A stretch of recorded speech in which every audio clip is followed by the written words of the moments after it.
our prayer in Jesus' name. Thank you very much, sir. Apologies for absence. Any apologies are for late? Ms. Mack, any apologies on record? I will double check who is absent, sir, or who indicated that they would be an advisor. All right, so members, as we have two presentations this morning, we're moving along in terms of the presentations and the responses that we have gotten in relation to us advertising for companies and NGOs to make contributions.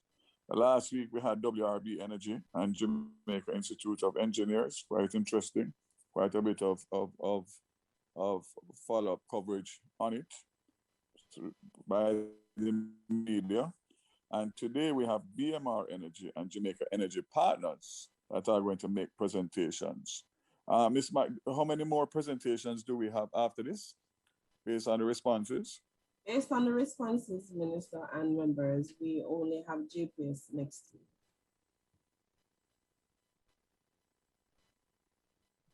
So far, PSOJ has indicated that it will not be able, as confirmed, it will not be able to make a presentation, as well as Wigton Farms, wind farm. Do we have any?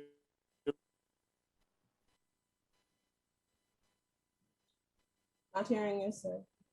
Do we have any written that observation without anything? I'm not sure if you're asking if there's any other. Am I coming? No, sir, you're a little bit choppy. Yeah, no, I'm asking if there's any written contribution. Yeah, anyway. Well, let me. Sorry, sir. From those entities. Hear me better? Yes, sir. Go ahead. From the entities of which I spoke, PSOJ and Wigton Wind Farm, they did, yes, send submissions, but they're not able to participate in the presentation phase of the review. Okay, so members, that would mean that we have a presentation at the next meeting, which we'll set during the course of this meeting, and that would be for JPS to present, and then from there, obviously, we'd be in a position to start the comprehensive review as a committee. The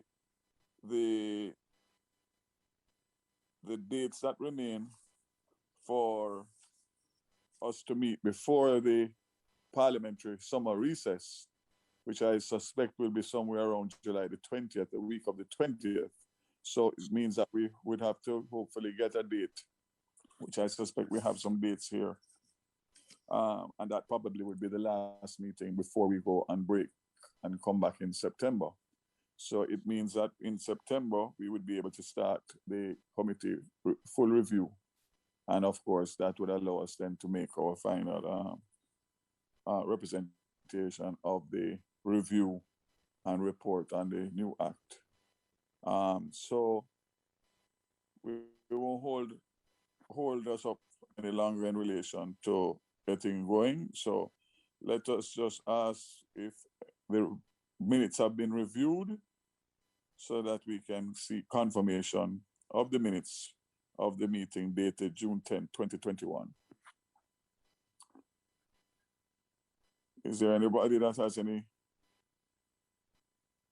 corrections or any clarifications in relation to the minutes of June 10, 2021? If not, Minister, could I just ask if we could delay the item for me? This item, I invite BMR Energy to make their presentation, and we'll hold the questions for after the first presentation. So BMR, if you can introduce your team and start your presentation as you wish. Thank you. Well, thank you, Chairman, Minister of MSET, the Honorable Darrell Vaz, Honorable Ministers and Senators and other members of the Select Committee. Good morning. My name is Bruce Levy. I'm President CEO of BMR Energy, and I'm joined today by my colleague Ava Tomlin, who is our local regional manager in Jamaica. Just as start of my comments, let me share screen, sorry. Let me get my screen share going here. This is good. So I'll share. Okay, let me just do that. There we go. Okay.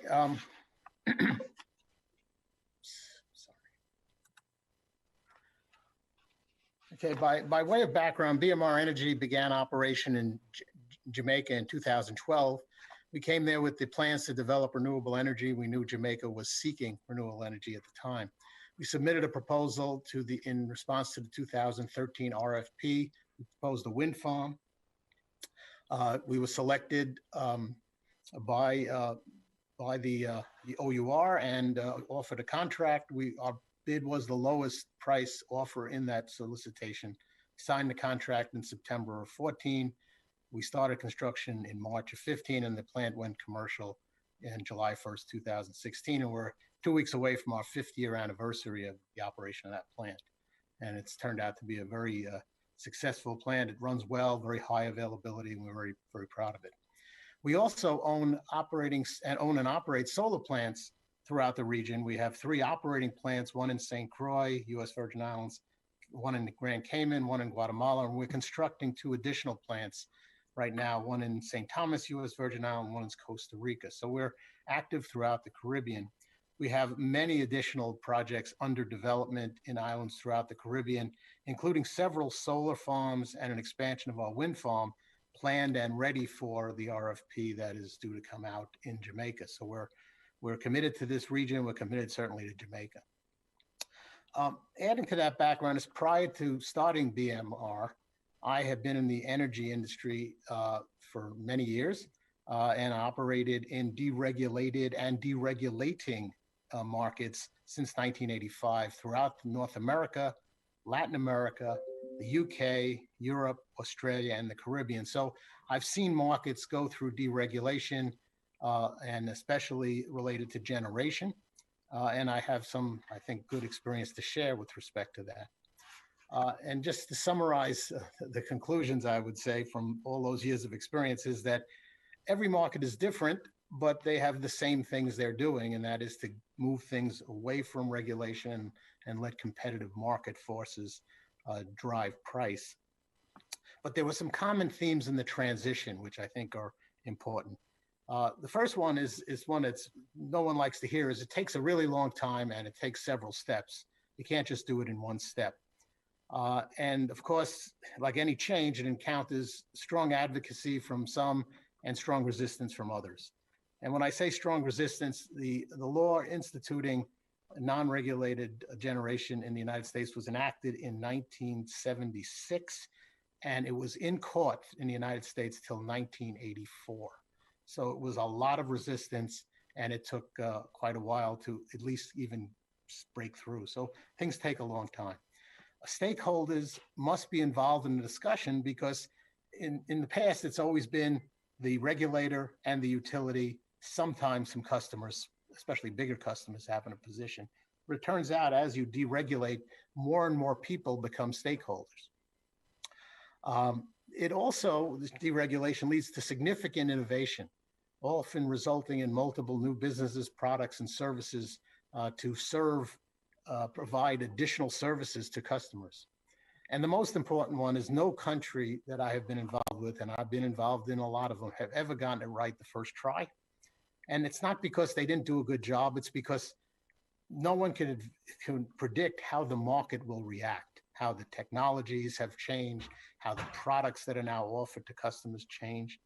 And you know, for example, in some markets, you could buy the price of power a year in advance and to guarantee what your price is going to be. Can't do that yet in Jamaica, and maybe we won't get there in Jamaica, but there's a lot of products that really come out of it, including technical products like different controls and electronics. So these are all things that will affect and benefit customers by offering more choice and lowering price.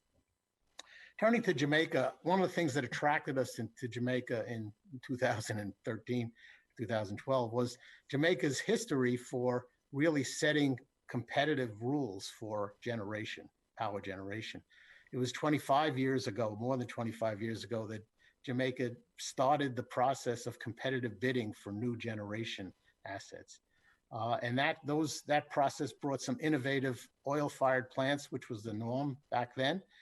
And in the 1990s and early 2000, and also same process was used to bring renewable energy plants to Jamaica. And clearly there's been 4 competitively bid generation plants that are now operating and providing a good portion of the renewable energy.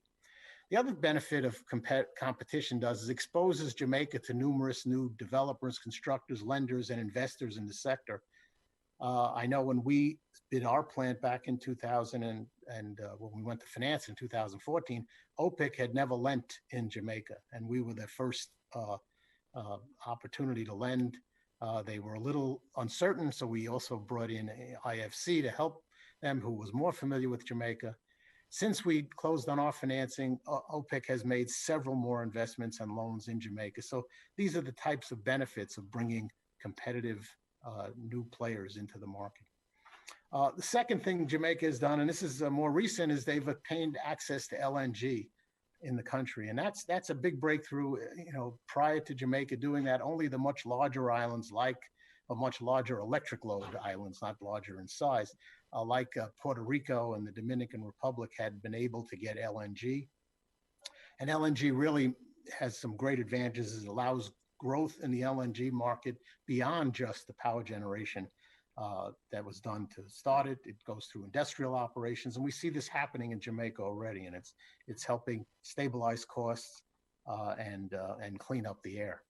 It also holds promise to further economic growth, as there's now a more stable fuel supply in Jamaica that will help make new investments of new businesses, maybe not power-related businesses, make more sense. So there's some real benefits there. And the third real key that I think is a very important distinguisher of Jamaica is the goal set by the Prime Minister and kind of recently addressed in the Integrated Resource Plan, to reach 50% renewable energy supply by 2030. And this established Jamaica as a leader in the Caribbean. And Jamaica has had that role as leader on energy innovation in the Caribbean for some time. With that, I'd like to turn to the comments we submitted and talk a little bit more about each of them regarding the Electricity Act of 2015.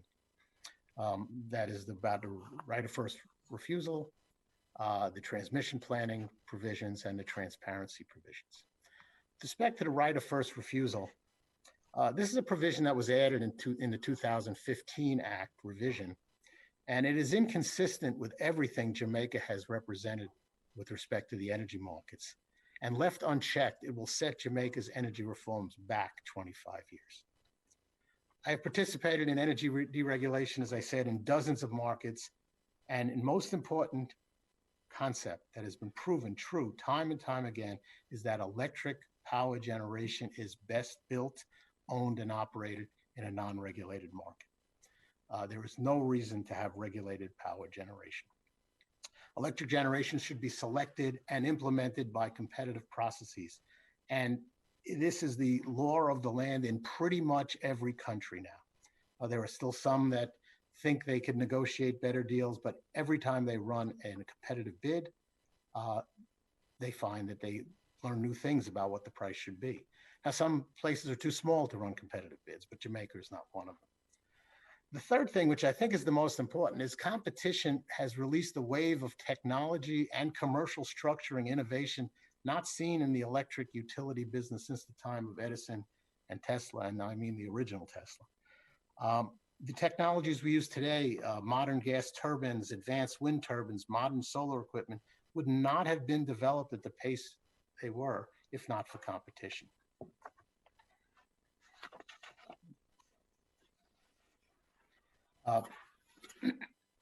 Competitive energy producers like us always apply the latest proven technologies to provide to provide the sorry, the pictures are blocking my view. Oh, wait, I'll fix it. Provide the lowest cost and achieve the highest energy efficiency of generation systems. The lesson learned, every plant we build, we incorporate the lessons we learned on the prior plant, whether it's related to how to reduce cost, increase output, make the plants more resilient. It just always happens. And Jamaica has benefited from this competition with lower prices for energy in every subsequent competitive bid. The ROFO will eliminate this. So the questions you ask about the ROFO, does the electric grid in Jamaica need the ROFO replacement capacity? And that doesn't just mean by megawatts, but what type of megawatts? We know we're in a transition to get power from what used to be baseload central stations with occasional peakers to renewable energy, more distributed just simply by geography generation. And the type of equipment that we need to make that system operate is different. So we can't just replace the existing capacity. We might not need replacement of that existing capacity. And so it's very important that much more planning go into thinking about how the system should look when it reaches 50% renewable. And we just don't see that happening if we're going to be replacing existing equipment. The second big issue is how the price paid for electricity from the ROFO plants is set. And the Electric Act does have provisions that say it's going to be set and shouldn't exceed the generation avoided cost, although that's not defined, which will be updated every 2 years by the ministry. Well, as I said earlier, competitive bidding of capacity always gets a lower price, not the current price, not even sometimes 5% less than the current price, but it's the lowest price. And things that affect price are capital cost, which depending on what equipment you pick and what design you pick could be higher or lower.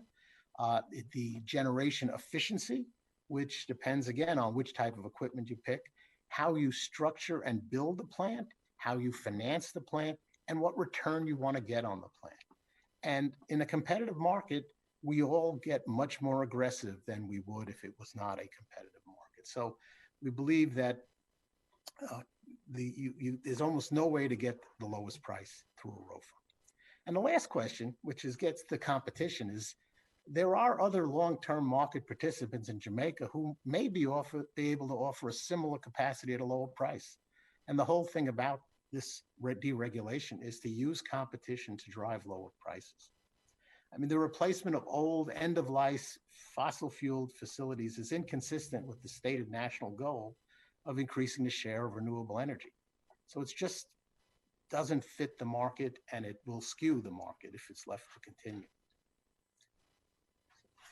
Some questions to ask, and you know, how did we get to where we are, I guess is the real question. And that is, the ROFO was added to the Electric Act, and it changed the competitive solicitation energy policy that served Jamaica well since mid-1990s. The ROFO allows for replacement of unneeded capacity. I mean, much of the capacity that's approaching retirement isn't run much, and will eliminate the competition and innovation for any replacement thermal capacity. There's been talk of letting JPS use some of the ROFO capacity to build renewable energy. If this is allowed to occur, it will eliminate the competitive market for renewable energy as well. We cannot allow this to happen. The ROFO does not assure the lowest price of energy. In fact, it all but assures you will not get the lowest price for energy. Jamaica has always had, JPS has always had the right to compete in any solicitation, and I encourage them to do that. When the GPE issues their RFP, we think that's where the selection of replacement generation should be made, not through some sort of ROFO. So in conclusion of this item, we believe the provisions of the ROFO provisions of the Election Act should be eliminated, and we should return to the open market solicitation for all needed new generation. Turning to planning, transmission planning, and JPS transmission system. The JPS transmission system is essentially designed to deliver electricity from the two main power centers, which is in the Old Harbor and some generation around Kingston and Montego Bay, to, in order of priority, the corporate center of Kingston, the resort center in and around Montego Bay, and everywhere else. And the design of the interconnection and transmission and distribution system is prioritized the same way. Unfortunately, the location of most renewable energy facilities in the country and the probable location of all future renewable energy facilities will be located in that lowest priority everywhere else in Jamaica area. There's just no room in the corporate area and around the resort areas to build renewable energy. The Electric Act of 2015 clearly states in Part 3, Section 7, Article 2, that the planning process for transmission and distribution shall specifically consider the location of renewable and other generation resources, taking into account electrification of rural areas. Well, there's no indication has been given to this provision of the Act. In fact, and this is a real fact, a number of the existing renewable energy facilities operating in the Manchester, St. Elizabeth area are each connected to the system through a single, not often long, 10 to 20 kilometer interconnection line. This creates very high reliability issues because if any one of those lines comes out, we lose that capacity. Plans by JPS to reinforce this region to allow for a network connection have been rejected by JPS, and sometimes we hear from the OUR numerous times. And as we build more and more renewable energy throughout the country, we have to make sure that the connections of those renewable generators to the utility grid are reliable and strong. With respect to the future, we're aware that because of the announced IRP results, JPS has performed numerous interconnection studies for potential projects, wind and solar. Some in the same area where in the Manchester, St. Elizabeth area. And JPS, because of that, probably has a better idea than anyone where projects may be located in the future in these bids. We would recommend that when the next renewables procurement is started, JPS provide information for all potential bidders regarding the interconnection capacity for each substation to allow bidders to optimize their proposals and offer the lowest price. This is not uncommon. There's a bid going on right now in Puerto Rico, and as part of the RFP process, the utility issued a list of their substations with a capacity availability at each substation. This lets us plan, pick our sites, and make sure we size our projects to be able to be most competitive.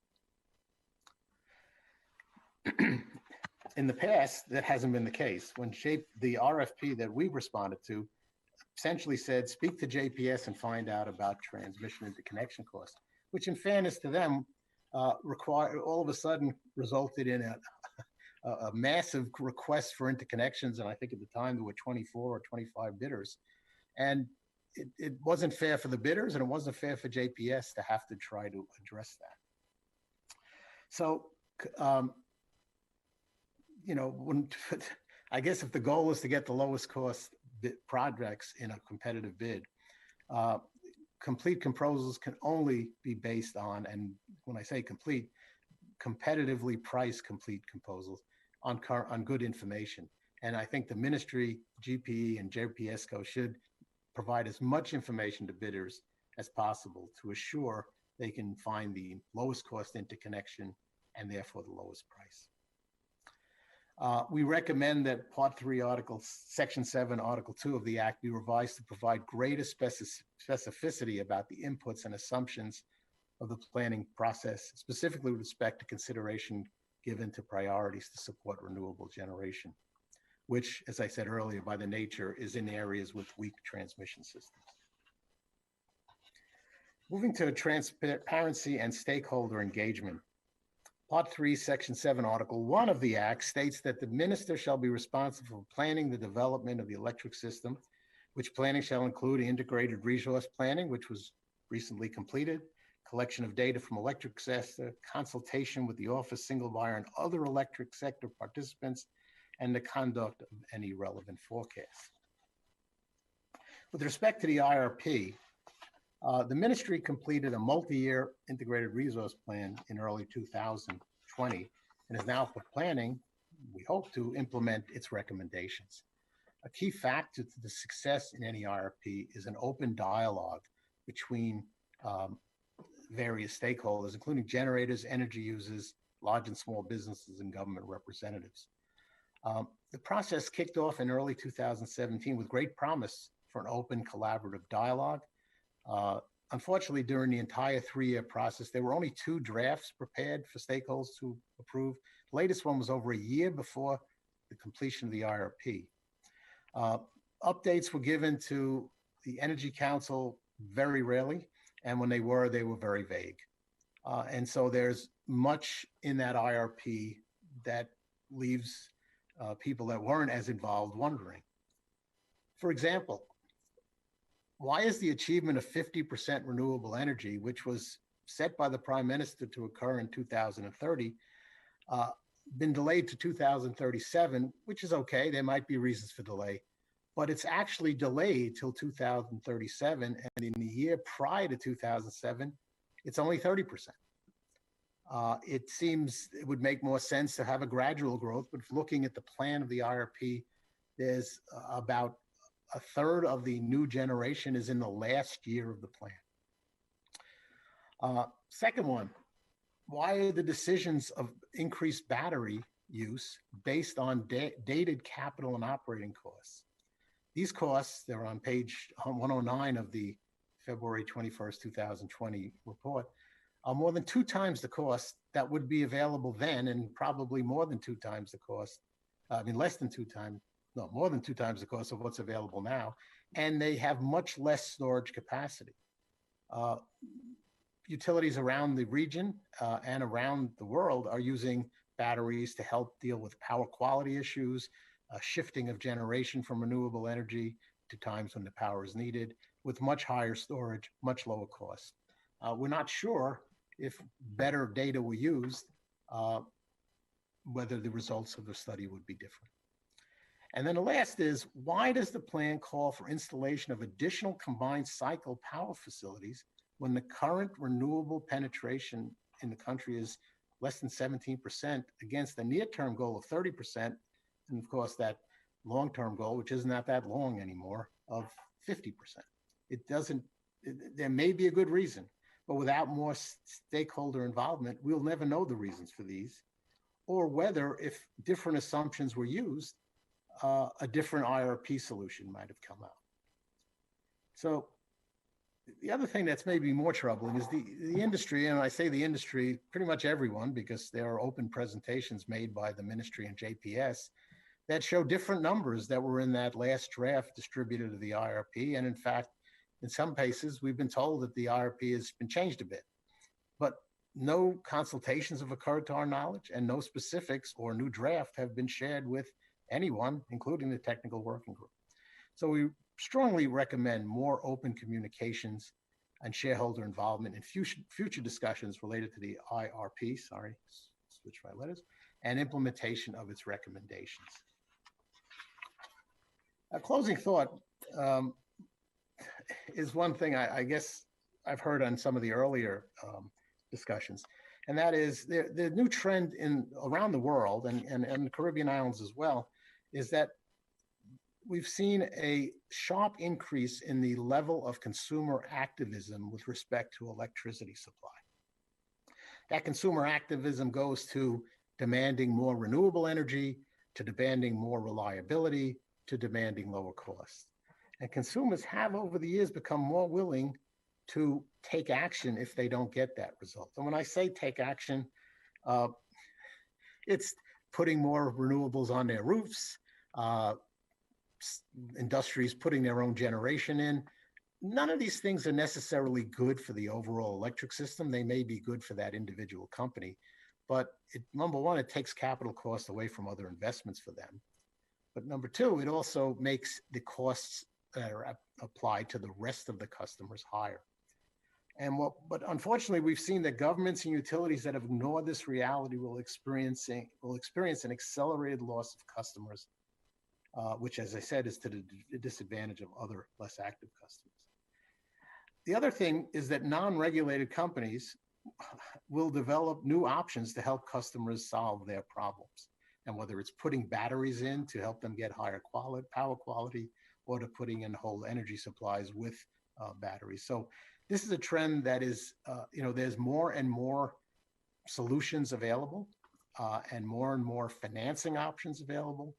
And so governments really must act to improve service, offer more options, and lower the price of their product. If they can't, they must consider option to allow customers to get service elsewhere. So that concludes my comments. I thank you for the opportunity to present our ideas and recommendations on the 3 specific sections of the Electricity Act, we believe will be the most important to proper functioning of the electric market, and I'll be happy to take your questions. Thank you very much, Mr. Levy. Some very, very good points that you have raised. Just to let you know, in terms of the communication between the ministry and the stakeholders, that my commitment is that we have an open door policy, and therefore we are always trying to be inclusive, because we believe that consensus is the best way forward at all times. So if there are some particular issues that you have, you can communicate that to me, and we'll make sure and have them addressed. You have raised some hot button issues. I'm sure that some of the members have many comments to make. So I'll open the floor now to just indicate your request to speak, and you'll be recognized. Mr. McCarthy, I can't see, so just tell me who is up. Senator Hill, sir. Sorry, Minister. So again? Senator Hill. Senator Hill, I knew that from the first item that you would be first off the block. Go ahead, sir. Sorry, sir. Let me just give you a list of the persons with their hands raised. So it's Senator Hill, Senator Allen, and Member Paulwell. Allen and Paulwell. Okay, thanks. And Member Hilton. And Member Hilton. Okay. Go ahead, Senator Hill. Thank you, Minister and Chairman, and thank you, Mr. Levy of BMR, for the very thoughtful presentation. I really have not so much a question for you, Mr. Levy, but to comment on some of the things you've said, because you were right, really quite comprehensive. I'm particularly interested to hear in public, because I heard it in private, but from others, that the IRP was not nearly as inclusive as it could be. And I imagine it will be revised. I'm pleased to hear, and I would like to support, and I hear Minister Vaz already opening his office door and talking clearly about being more inclusive, about having the stakeholders having a say in the IRP. I can't imagine that an IRP would be made. And I frankly, before Minister Vaz was there and earlier with ministers, even in my administration, used to wonder why the IRP was so secretive, why it couldn't be opened up, and why people couldn't participate more, because it's our IRP, it is our country. Whoever was running the IRP, you don't have to accept what you hear, but you should be obliged to hear it, just in case it makes sense.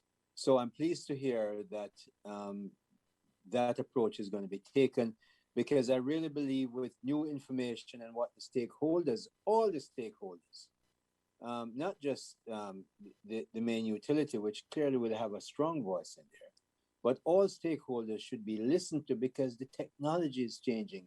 Where the world is going is changing. A new administration in the US has come in and made renewable and climate change a big issue, and probably, as Bruce Levy from BMR said, OPIC didn't look at Jamaica before, but with the new stance of the administration in Washington, I am very certain that there will be a lot more assistance given for those investments that will help to reduce the carbon footprint and the use of fossil fuel in particular countries and certainly in ours. So it's a good time to look at that.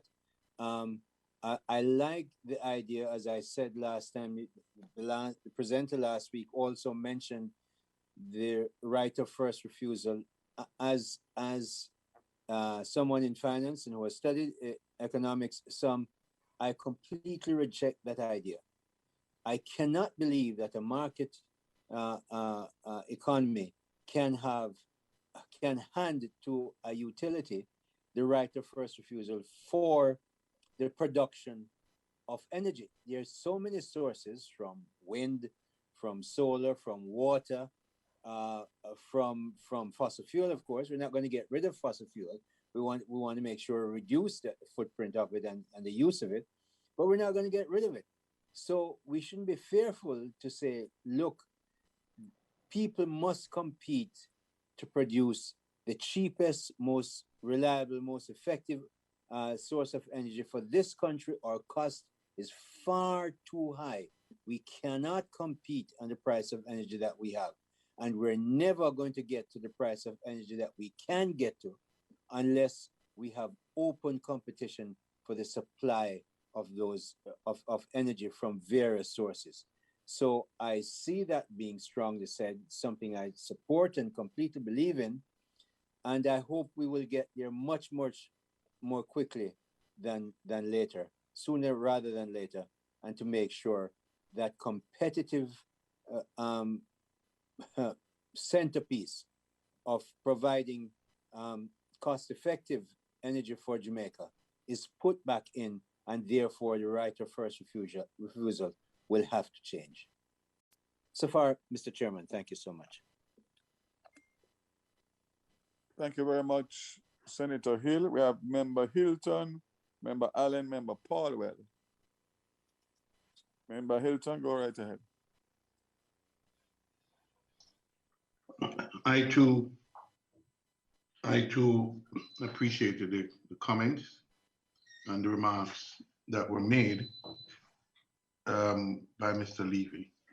He said, he made an observation though about the renewable energy and that there will be, that there's not likely to be any space in Kingston, the Kingston area. Are you then, Mr. Levy, discounted the possibilities and opportunities from the Riverton landfill, and if so, why so?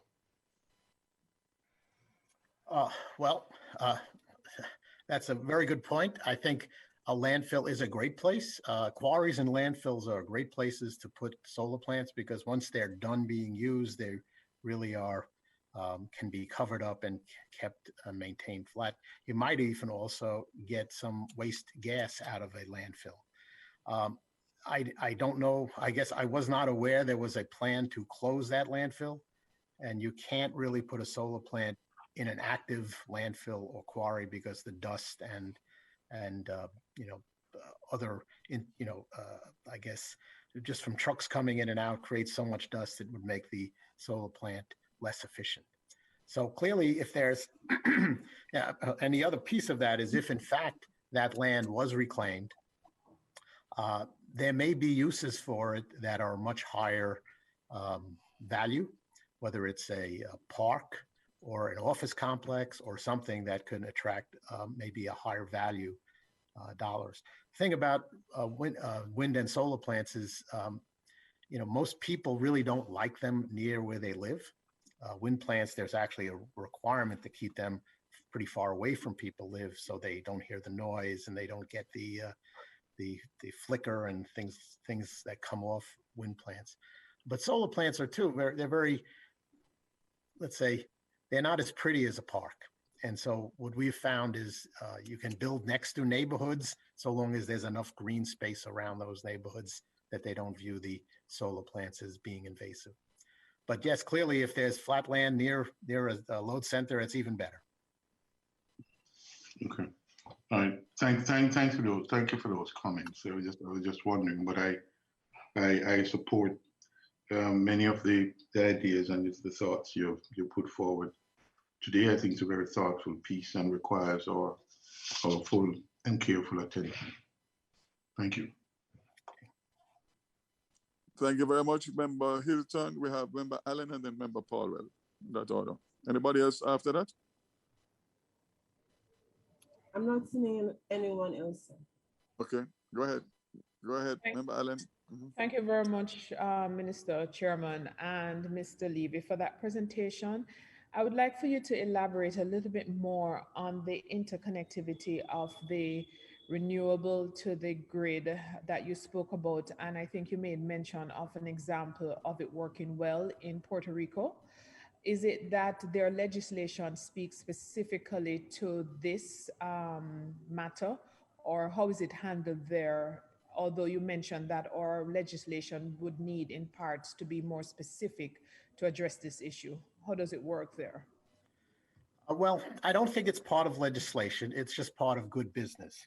If you're inviting people to submit a proposal to do something, and in this case, it would be to provide electricity to you, meaning the utility, it would be helpful to give them some insight into what they have to do to get the electricity to you. And again, in past RFPs, that responsibility was turned over to the bidder. It's like, you bidder, you speak to the utility and find out what the rules are, which wouldn't be so hard if there were going to be 2 or 3 bidders, because each of those bidders or 4 bidders could go meet with the utility and learn about their system and figure out where there may be good places to interconnect. I think when you run a competitive bid, and like I said, the one that we bid in, there were 24 or 25 bids.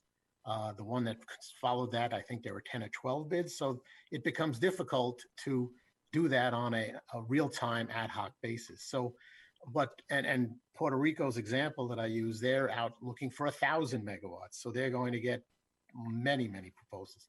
And so in order to make that process manageable time-wise, because interconnection studies take time, is the utility there set some standards. They said, okay, here are our 40 substations and that at which voltage level, and here's the capacity each one has to take new power. And then if I was going to build a plant and connect to that station, I would then also know from their other rules rules public, and these are not legal rules, but just bidding rules, the type of interconnection they'd be. So I could price that up and put it into my proposal.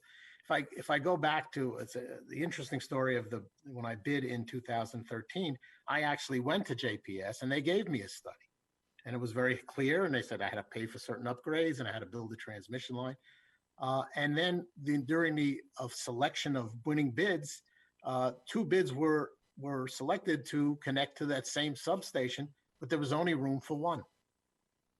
And so we all had a hustle, and the interconnection ended up costing us twice what we had been told it would cost. It wasn't anybody's fault, but that type of, leaving it to the bidders when the determination of what the costs were actually was going to be somewhat affected by the outcome of the bid, created some uncertainty that, we were able to handle because there were some other places we saved money in our project, but it was clearly made the project more challenging to do. If you want it to move quicker and without bumps, more information is better.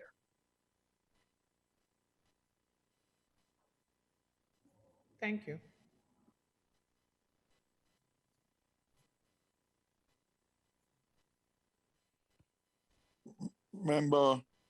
Is it Member Paulwell or Member Allen? Thank you. Yes. Thank you very much, Minister. Let me thank Bruce for the excellent presentation. Bruce has been a pioneer in our revolution in terms of renewable energy in Jamaica. And he is one of those who took the risk, and we need to commend people like him and other members of the private sector that decided to plunge into our scenario And he's quite right in saying that we had created the environment that made it a lot more attractive for persons who wanted to be involved, to see a clear process, one with certainty that allowed for their full involvement. And it is clear that we are seeing some consistencies in the presentations from a number of the stakeholders. Last week we had the presentation of WRB, and the three major themes, as we are seeing here today, are almost identically replicated. I wanted to go back, Minister, to the issue of the ROFO, because it is really a fundamental issue. And just to remind that the 2015 law that we are now reviewing was enacted to replace a law that dated back over 100 years. But it was clear to us in 2015 that some of the provisions that we were going to embody in the 2015 law, that within 5 years, we would have to review them. It's not normal for you to enact legislation and anticipate that they will only be relevant for 5 years. So it was with a clear intent to deal with some of the specific provisions that we know wouldn't be able to stand the test of time. And the issue of the right of first refusal originated even before this legislation by way of the JPSCO license, and those provisions were enshrined in the JPSCO license. And what was clear that by 2015, when we were running out of time with the public procurement processes, and there were a number of stop-start measures, we had to resort to this going back to the provision in the JPSCO license to enable JPSCO to quickly proceed to procure the LNG capacities before we run out of time. And that's why timeliness is so crucial in all of these matters, that we don't wait until we are approaching the end of a cycle, when we do need urgent capacity, that we are left without proper procurement.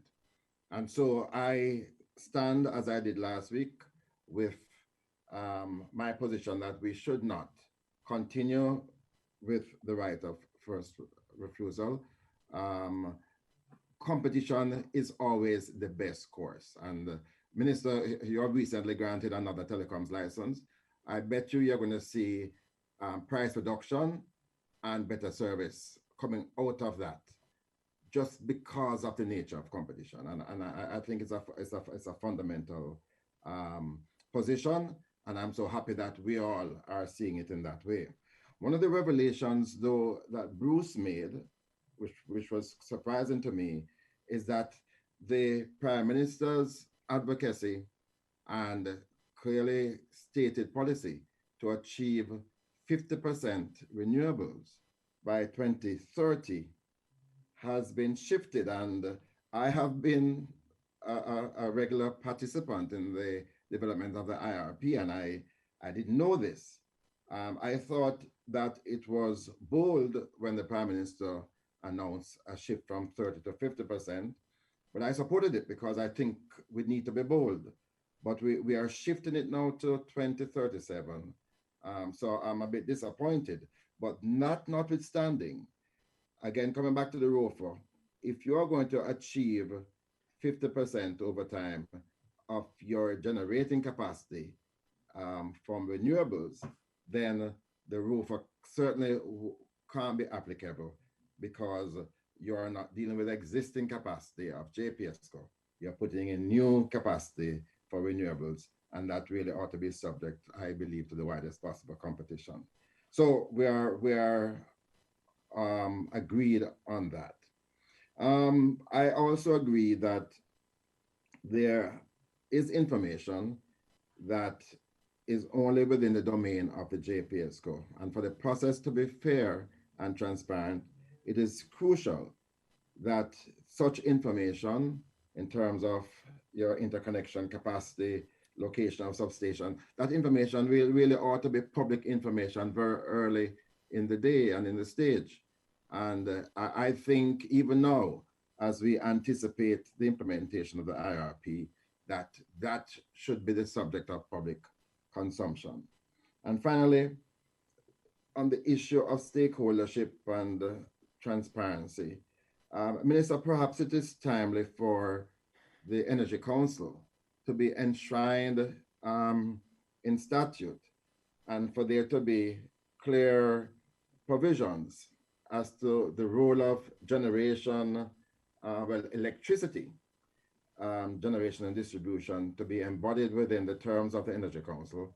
And probably you could have a subcommittee of the council that deals with that, so that the stakeholders, all of them, whether you're generating or you're distributing, everybody can be at the table, and some don't feel left out in the process. I know that there are some persons who believe that they ought rather to be sitting at the Energy Council table, but they're not afforded that opportunity, and I will certainly urge for that to happen.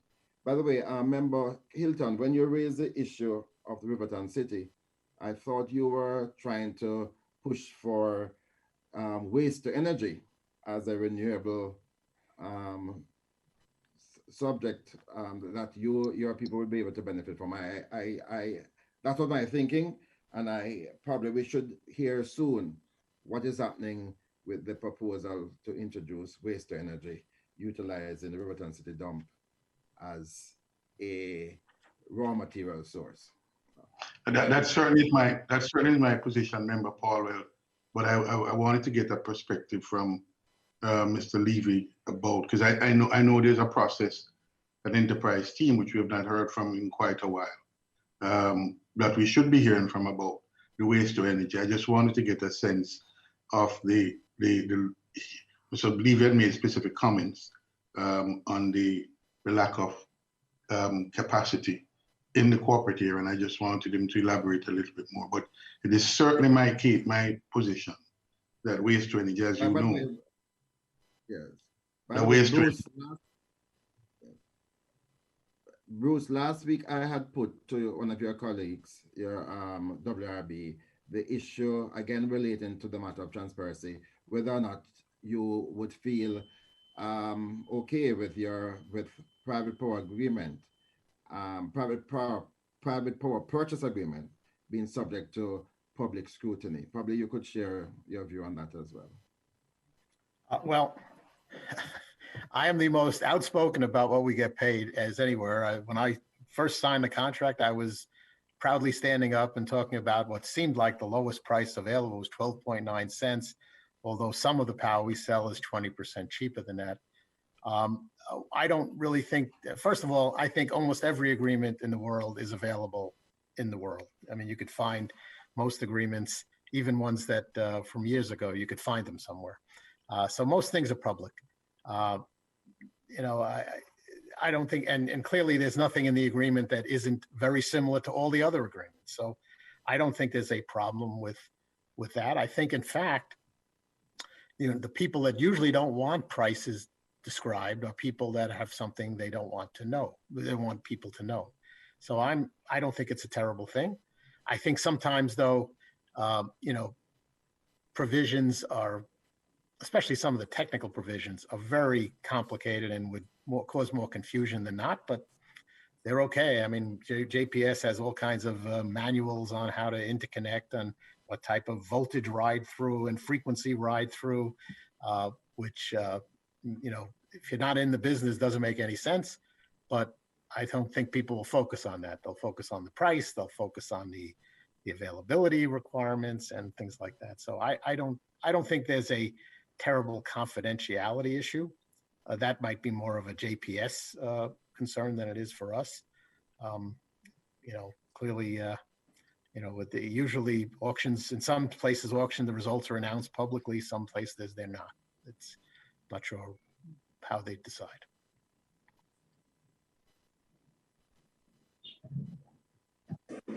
Thank you very much, Member Paulwell, Mr. Levy. Is there anybody else? Minister, could you just permit me just to comment on the public public on the transparency Sure.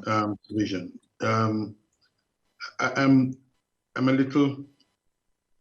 I mean, the Energy Council idea I've supported as an innovation and an opening up of the process on some kind of institutionalized basis. But remember, Paul really saying that the shift in the renewable timetable to 2037, he as a member of the council was unaware of that shift. I think Mr. Levy has made that one of the key presentation point. I heard your response to Mr. Levy, Minister, and I think that's commendable. But I think what we are searching for is some sort of structured and institutionalized response to what clearly must be in the public's interest and a critical part of the process, particularly in something as central to our economic existence as electricity.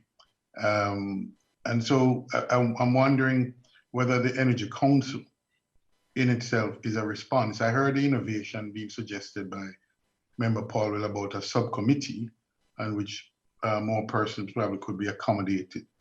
But I think we have to find a structured response to, and it's not just for this ministry, but I think this ministry in particular, because of the central role it plays and because of the regulatory aspects to it, it is very crucial. So I'd like us to look at that transparency requirement more closely so that it can aid, because I believe it can aid the planning process as well.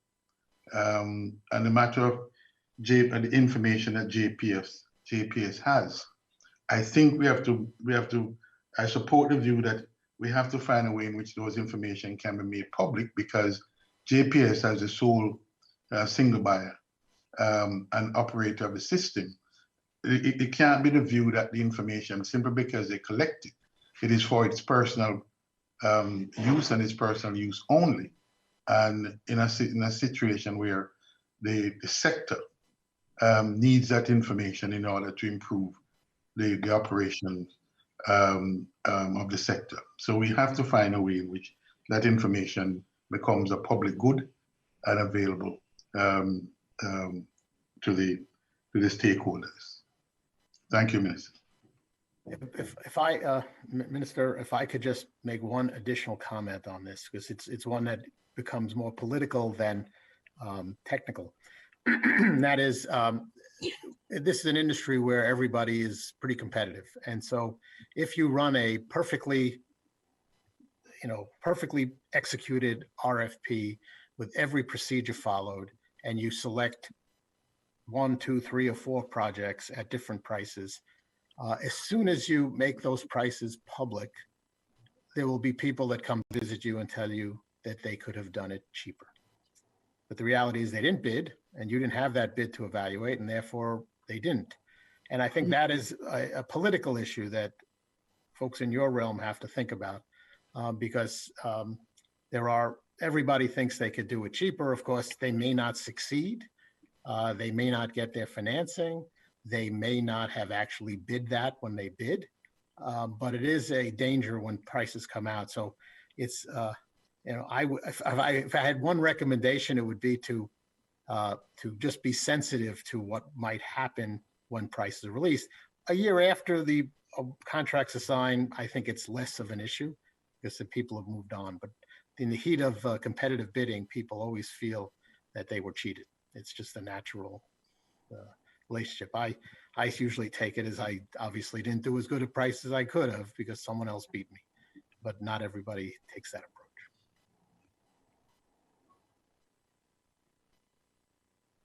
Chairman, I have a comment.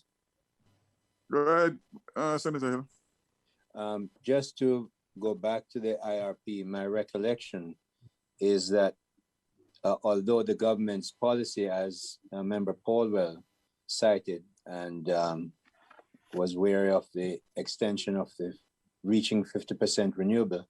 Although that's government policy, whatever the timeline is, it was not mentioned in the IRP, which is quite amazing. So clearly the IRP has to be looked at again. It doesn't even include a major leg of government policy.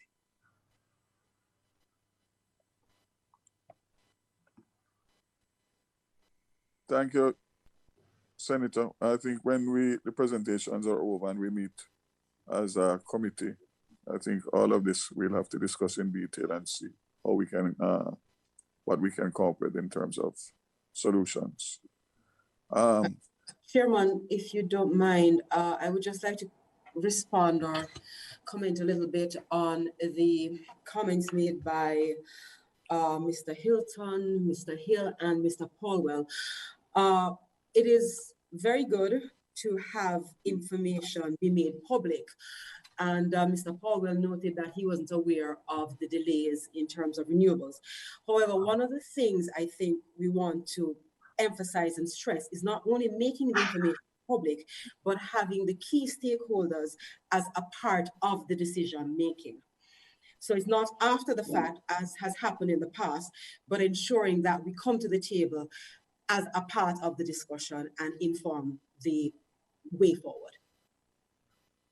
Mm-hmm. Yeah. Thank you. All right. I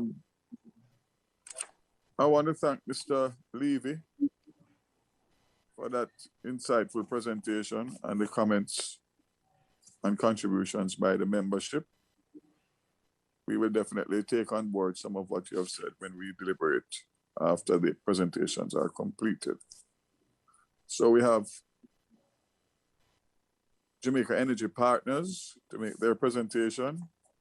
So we will raise the questions at the end. So Jamaica Energy Partners, welcome. And the floor is yours. Morning, Mr. Chairman. Morning, members. I'm Kevin Francis, Director of Strategic Planning, Facilities and IT for Jamaica Energy Partners. This morning, with the comments that we have submitted, I'm supported by our President and CEO, Wayne McKenzie, and by our Chief Technical Officer, Cecil Gordon. Not to delay the proceedings, we'll get straight into the presentation.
Thank you for that.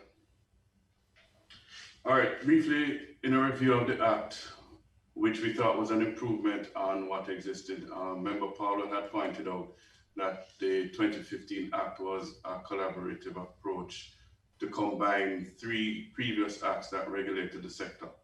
When we looked over the 2015 Act, we saw some things we wanted to speak on.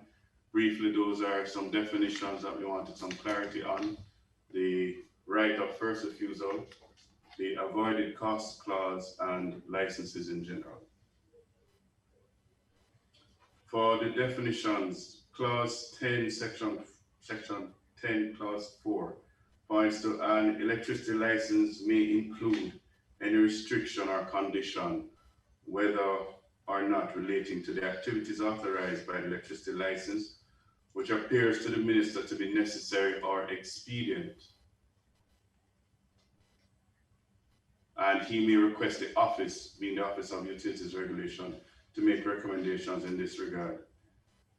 We find that expediency and restrictions are difficult to qualify and for policy risk, and they ultimately increase the cost of the product to the end user. We feel it should be defined and not left up to the discretion and subjectivity of the minister.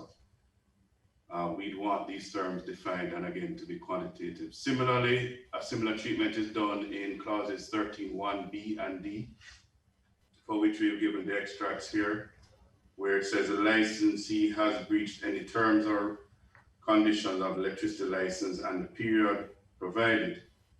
If any remedy or breach has expired, the breach has not been remedied to the minister's satisfaction. And the other point, the public interest of Jamaica so requires. We wish for some definitive points to be made with respect to that.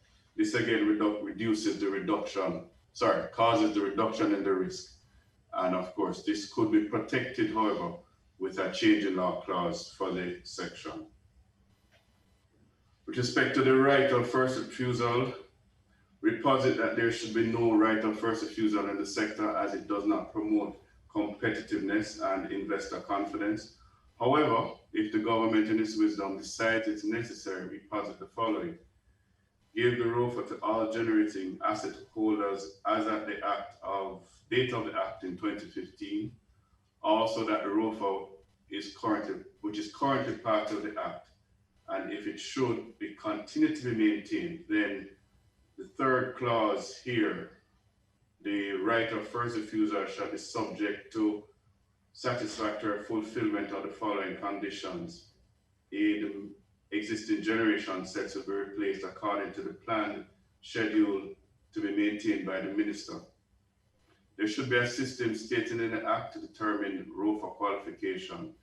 This could be based on the type of technology or the fuel used, the level of investment, etc., or willingness to upgrade or replace existing fleet, with the usual caveats under the ROFO.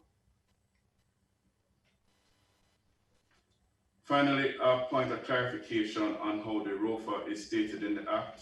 Clause 20, Section 3 states the single buyer may not replace existing generation capacity otherwise than in accordance with the right of first refusal and such protocols and rules as a generation procurement entity may establish. Following on, Clause 20, Section 5 states that the right of first refusal of the single buyer shall not be extended to any subsidiary company of the single buyer. Then now in Clause 20, Section 8, it states the arrangements referred to in the subsection 3, if approved by the generation procurement entity, permit the replacement of the generation capacity through a subsidiary of the single buyer, provided, and I've deleted some of the flow, and the other arrangements between the single buyer and subsidiary shall be subject to the approval of the generation procurement entity. So while Section 3 states it and Section 5 states why it cannot happen, Section 8 is now saying how it will be allowed. These are not clear, and we'd ask for some definitive guidance on that point.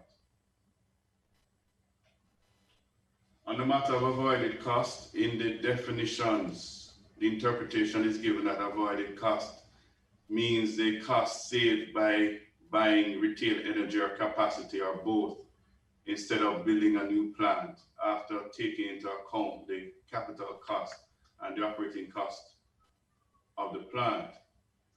Then in the third schedule, clause 1D, which deals specifically with the ROFO, the replacement cost should not exceed the generation avoided cost, which will be updated every 2 years by the ministry with responsibility for energy and published.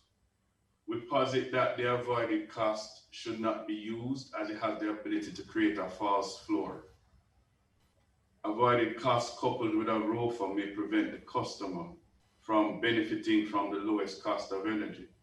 The ROFO holder would be just below the avoided cost value, thus meeting the requirements and thus being just above the floor. However, if it is not used However, if it should be used, an independent body should determine it, and as it can be manipulated, as I've stated a while ago. Such a critical values method of calculation should also be stated in the Act, as there are varying ways of calculating the avoided cost. With respect to exclusive and non-exclusive licenses, Clause 10, Section 1B, electricity license may be exclusive or non-exclusive license, as the case may be, for any of the following services, namely transmission, distribution, supply, or dispatch of electricity for the entire Jamaica or part thereof. Based on the Act, the sector is divided into 5 areas, namely generation, transmission, distribution, dispatch, and supply. They're either listed as exclusive or non-exclusive, with generation currently being the only one listed as non-exclusive. The other 4 areas can either be exclusive or non-exclusive. A look at how the sector currently operates shows that the transmission, distribution, and dispatch merit their exclusivity based on the size of the market. Supply, however, we posit, should be non-exclusive. This counters the Act's indecision, as JPS license states that it is exclusive. This would promote competition, we think, in the sector. We also think that dispatch should be truly independent from the single buyer. On the exclusivity of supply, we'll continue. We don't think it should be exclusive. Localized generators should be able to supply power to SEZs, industrial areas, which will see commercial and industrial customers paying a lower rate, thus spurring growth. This could supplement wheeling, as wheeling implementation could actually increase the cost of power. Technical losses would also obtain for power sent over long distances. Chairman and members, we end here and we're available to take your questions.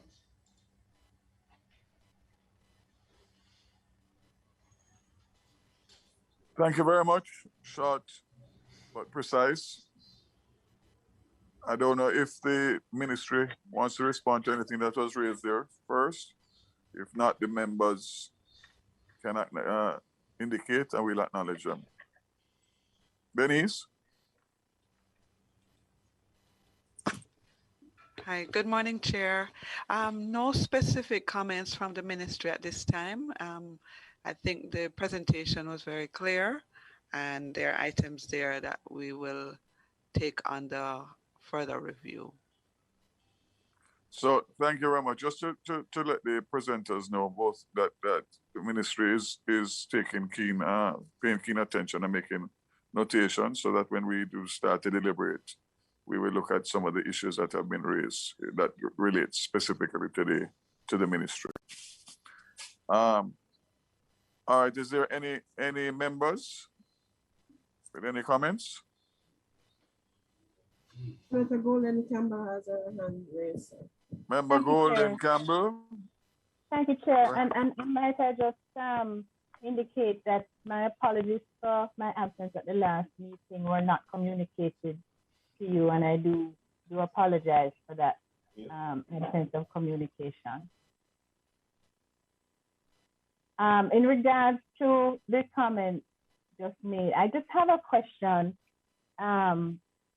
If I could ask for some clarification in relation to the comment on clause 10, section 10, subsection 4, the comments in relation to the issues of expediency and restrictions. And I wonder, was it Mr. McKenzie, if you could just elaborate on the kind of clarifications that you would want to see in relation to that provision.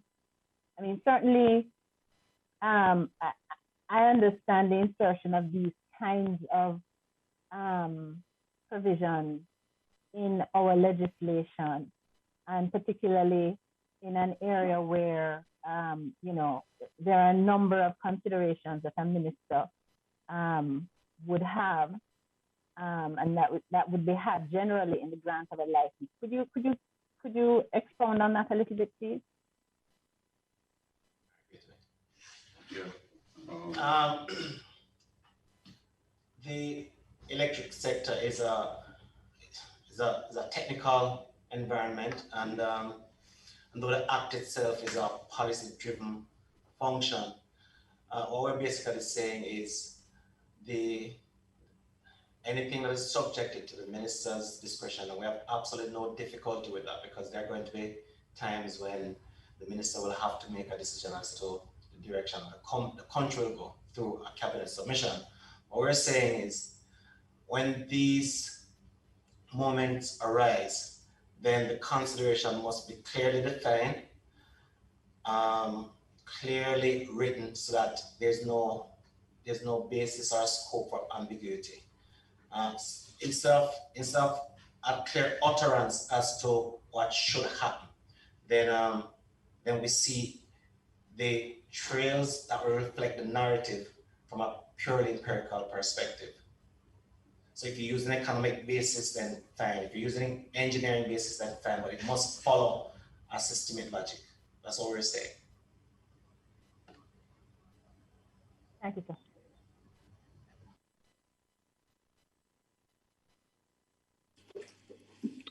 Is there anybody else? Anybody else want to raise any issues in relation to the presentation? Any other members? Just one question, Minister. The proposal was made in relation to dispatching. And I know that we had gotten early in the day a previous submission in relation to how we could reform the process of dispatching. Perhaps you could just give us your own proposal in terms of the details of that. Well, I think Mr. McKenzie might be able to do that. In relation to how do you see an independent, and who could be that body to regulate dispatching? Because we are told that the effective dispatching can only be done by the single buyer. So perhaps you could share with us your view on that. Where I see dispatch member is no different from the function of the regulator or the function of the FSC. Dispatch ought to be an independent process, and there are certain basic tenets which governs dispatch. We look at economics, we look at system security, and we look at the stability itself. Early on, when Bruce spoke about transmission issues on a grid, those are going to be dealt with from a position of dispatch. So where its domicile is of no consequence to the value that a country should get in dispatching. Prior to 2012, we had a number of variables that restricted the economic basis of dispatch. We define must-run conditions and aging units simply because the country itself needed to be secure where the provision of electricity is concerned. So we have transitioned that now to the point where we now have modern technology on our grid. Our fleet of generating capacities are significantly more sophisticated and robust to deal with some of the issues that you'd have had in the early 70s and 80s and somewhat 90s, which would therefore give the dispatch center the independence it needs. However, again, we still now have in place restrictions which is causing the dispatcher to dispatch a unit as must run, which is cost to the Jamaican public. So to answer the question that you asked, to remove all bias where dispatching is concerned, the dispatch should be an independent body, which is governed by individuals or organizations as a board, exactly like the OER and the FSC and other bodies such like that. Mr. Chairman, after you, Member Hilton, continue, please. Yeah. Mr. McKenzie, thank you, Chairman. Mr. McKenzie, we were told at the beginning of this exercise that we as the committee and the policymakers should be very mindful that there will be a number of presentation and proposals from interested parties that looks at segments of the system and how it operates to improve their own position, but at the expense of the grid itself. Because there's one grid, and a grid, that grid has to be, to maintain, to be sustained, to be operated in a way that ensures that there is redundancy and capacity and really assure the security of energy supply nationally. Now, your proposals, and I'm not isolating any single one, but the question I want to ask is, in making your proposals, as you've done this morning, how much of that broader issue have you taken into consideration about the need for the operation of the grid and the responsibilities of that entity that have that responsibility to operate the grid? And are their concerns not likely to be different from yours? And they're looking at a different perspective from someone like you, who can be viewed as really an interloper trying to sort of increase your space in the economics of power. And therefore we have to, as policymakers, be very careful about that balance to be struck between energy participants like yours, like you, and the ultimate operator of the grid. How do you balance those concerns? How do we balance those concerns? Chairman, my question is almost a corollary to Member Hilton. So before Mr. McKenzie responds, since mine is going to be similar, I'm going to put mine to you so you can probably group them together and answer, because it's directly about the grid. Clearly, the issues that Member Hilton spoke about must be reliable, must be there all the time for us. And the fact is that it's one grid. I suspect, even from where you sit, I don't see Jamaica having another grid, given the size of our economy, for a very long time, if they ever will have another one. So it would seem to me, Mr. McKenzie, that the grid is going to be a monopoly business for a long time. My question to you, having been in the energy business in Jamaica for a long time, I know you're an engineer. Does it make sense? What is your view that really and truly the supply of power to the country should be independent and competitive, and we get back to the removal of that right of first refusal?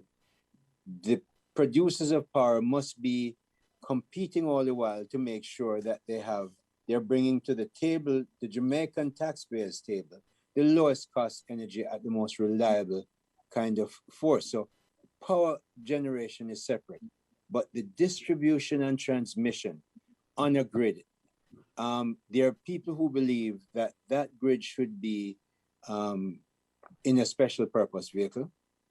The current owners can be still owners of it, but a substantial portion of that ownership should be through the Jamaica Stock Exchange, where ordinary Jamaicans, either individually or through their pension funds, could benefit from what is effectively a monopoly business, one that should be privately run, but or maybe still have a strong government infusion in there because it is a grid, but should definitely be upgraded and be modernized in a way that if it's linked to the power producers or a power producing entity as it now is, you probably are never going to get the best benefit. I want to hear your thoughts linked with what Member Hilton said about the grid. Thank you. Gentlemen, thank you for the questions. If you'd have recognized from our presentation, at no point in time did we proffer any advantage to the utilization of thermal energy, since that's absolutely no relationship to what we're trying to do here. We're talking about an act, a policy-driven position by government, by sovereign, to ensure the sustainability and viability of Jamaican energy electric sector. So I'm motivated to look at thermal energy, since that is what we do. It doesn't prevent us from participating in any other space. Bruce earlier spoke about his assets in all over the Caribbean and Latin America. If I was to do that, we could easily say we have the largest wind turbine in the Caribbean and Latin America. We have 250 megawatts of wind facility in Panama. What we're here today to discuss is the act. And as a consequence of that, there's absolutely no bias in our dispensation of our opinion on that matter. This country, we have to be clear. And I heard earlier presentation, we spoke at length about the IRP and the act, and they are two completely different subject matters as far as I'm concerned. The other thing that we need to be careful about is the bantering of percentage values as well. The IRP spoke about a 30% by 2030 in renewable, but it's also conditional to demand growth. So it's not that we're replacing thermal plant and introducing renewables in the grid. We are doing some replacement with thermal and grow renewable as the demand grows. Because to some extent, and MP Hilton spoke about that, and I think clarification came from Philip, is that waste energy is some form of renewable, but it's also not a variable renewable component like wind and solar. So it creates some amount of stability to the country. The act, as far as I'm concerned, looks at three things. It looks at a country's ability to withstand ripples and negative effect caused by geopolitical forces. That's the first thing. The other thing is, you spoke about that, Carlos, when you spoke about a transition to renewable. As a country, we have a responsibility to decarbonizing our environment. And the third thing is, we need to ensure that whatever we put as policy on the ground must bring about some amount of equity to the stakeholders, which are the ratepayers. So Philip asked earlier about whether or not we'd be indifferent to exposing what we charge for electricity, and JP as a company would definitely not be objecting to any such request, simply because the ratepayer, every single thing we charge, fixed and variable payments, are subjected to what the ratepayer pays. So we get our revenues from the ratepayer, and JP is going to charge an administrative cost. So it should be transparent. I have absolutely no difficulty with that. That's the first. That's the other thing. So to answer the question that you've asked, we believe that distribution and transmission must be exclusive. There's absolutely no way this grid should be broken up. The grid is way too small, and if you continue to take customers, big paying customers from the grid, and residential customers will not be able to afford the price of electricity. However, the current constraints and what is happening here with things like a ROFO, which can simply be marginalizing, going a little bit under the avoided cost, is not going to cause the price of energy to go down any lower. The issues of take RP agreements will also not cause the price of electricity to go down anymore either. Thank you very much. Absolutely, I agree with you. Go ahead.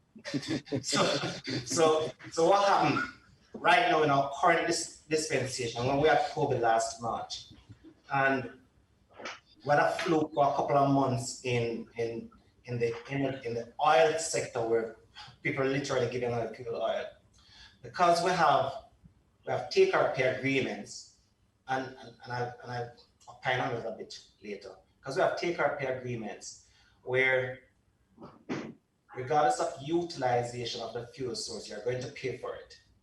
You had our thermal plants who utilizes almost $0 value HFO could not be dispatched simply because there would have been an incremental increase in cost simply because of the take-or-pay agreements that existed. So when we participated on our bid in 2007, fuel risk was the responsibility of the person who was putting that bid in place. It wasn't the responsibility of the ratepayer of this country, but for us. As far as I'm concerned, we buy fuel from Petrojam, and Petrojam is continuously doing infrastructural upgrade. They don't pass through their fuel cost on a price basis. So everything is in the fuel price is variable.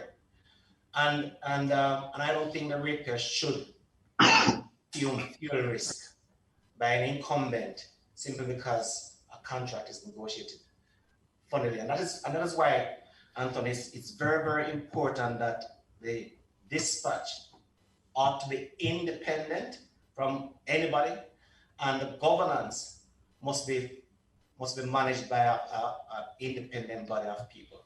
So I have absolutely no skin in the game discussion where this policy is concerned, because yes, we have a business running, but for me, I'm 110% Jamaican before I'm 110% Jamaica Energy Partners.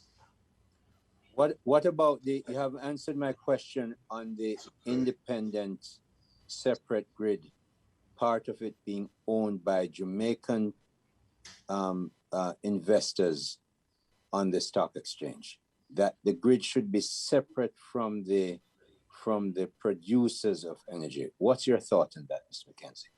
I mean, it's a business model, and JPSCO is going. JPSCO can go public, then it also should include and not be limited to just generation side of the business, but transmission and distribution.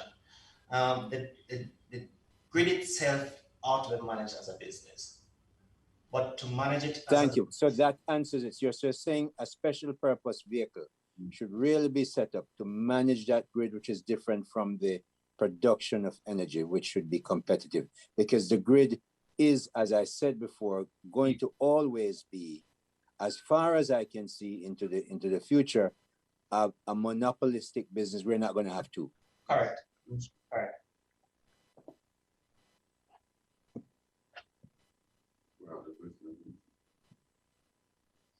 You're correct. Sorry. Thank you very much, Mr. McKenzie. Thank you very much, Mr. McKenzie. Member Hill, thank you very much. Any other contributions on presentation? Okay. Thank you very much, Mr. McKenzie and your team from Jamaica Energy Partners. We will definitely take your presentation and your concerns and recommendations into consideration when we reach to the point of the review. So thank you very much. Thank you very much, Chairman. Thank you, panel. Thank you very much.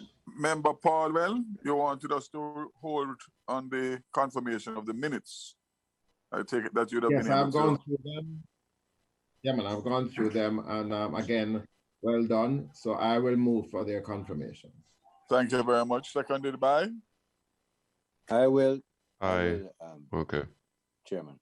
My Minister Hill, Member Hill, thank you very much. Okay, we have now reached any other business outside of setting the next date for the meeting. Is there any other business that anyone would like to raise, or any matter under any other business? Well, Chairman, just an update. Minister Campbell, Leslie Campbell, had indicated he would be unable to attend. I should have provided the information earlier. Okay, Ms. McCarthy. So what is the proposed next date based on the parliamentary schedule we have, Mr. McCarthy? Next Thursday for the JPS to present. Based on your schedule, July 1 is also available. So I'm not sure if you would want to start doing the clause by clause from the matrix then, or you would want to wait until after the break, as you were saying. No. I would like to start on what time on July 1st is available? 10 o'clock. Minister, before you go on to July 1st, July 1st. Yes, I'd be very pleased to be there. Yes, I'm free. I think it would be useful that we could at least say that we have started the clause by clause before the parliamentary recess for the summer. So if there's a date available July 1st, I would definitely take that. So it would be 2 days. Can you just repeat the dates being proposed and the time, please? June 24 next week, Thursday at 10. JPS will present then, or should be presenting then. And July. Can I interrupt your chairman? As you know, we have a foreign delegation coming in, and we're all busy that entire day. And I would love to be at the JPS presentation. When are we looking at it? And that delegation, it will be here on the 1st? It will be here on the 1st, and the first meeting with the PM is at 10 o'clock in the morning, and we go right through. Okay. Is there any other date, Mr. McCarthy, that we can get in July? No, I thought the JPS presentation is the 24th. Next week, Thursday. That's what I'm saying, as the 24th. I wonder if at all it could be on the 23rd. Well, that's Parliament Day. But the 24th and 25th, I'm engaged, Member Paul, with a foreign delegation. That it's not July 1st. Okay, I see what you're saying. I understand. But I'd love to be at July the 1st presentation. Is there another date next week we can get, Ms. Mack? Well, I would have to check with the JPS to see if they're available for Tuesday. I just saw something from the office that there's no PAC next week, Tuesday at 10. But I would. I would adjust my calendar to be. But I would have to check with the JPS based on their. All right. Can you check that and send out an advisory when you have concluded that for me? Yes, sir. And if not, then you could try and find another date so that we could actually go. Sir Chair? Yes, member. I think she had stated earlier that Minister Hill stated earlier that the 23rd is Parliament. I don't think the 23rd is Parliament either. So the 23rd could be a date that we could look at as well. And I would fit my calendar into that. Okay. 22nd or 23rd, Minister, Chairman, whatever you can accommodate me with, I'll fit in the 24th and 25th. I have no say over those 2 days. Right. Okay. Well, Minister, based on the schedule, the 23rd is already fully booked from 8:30 up to 2 o'clock. So we're looking at Tuesday. Yes. So it would also be dependent on JPS being available that time. Sure. So All right. Well, let them know that we're asking for a change to accommodate members who have other commitments, and so we can get that. And July 1st, definitely, we will book that for sure. Yes, sir. All right. So members, again, thanks again. We did start it off almost at 10 o'clock sharp, and it's 11:40 or 1:40 minutes, 11:41. So we are using the time and getting good results in terms of the content of the meeting. So we listen out for the Secretary in relation to next week and July 1st, definitely. And that would mean that we would be able to start the review clause by clause before the parliamentary recess. And then, of course, obviously, we would need to book dates for when Parliament reopens so that we can try and get this wrapped up as quickly as possible.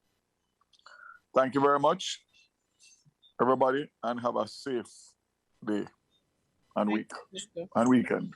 Thank you. To you guys. Thank you, Minister and members. Thank you. Thank you, Chair. Thank you, everyone.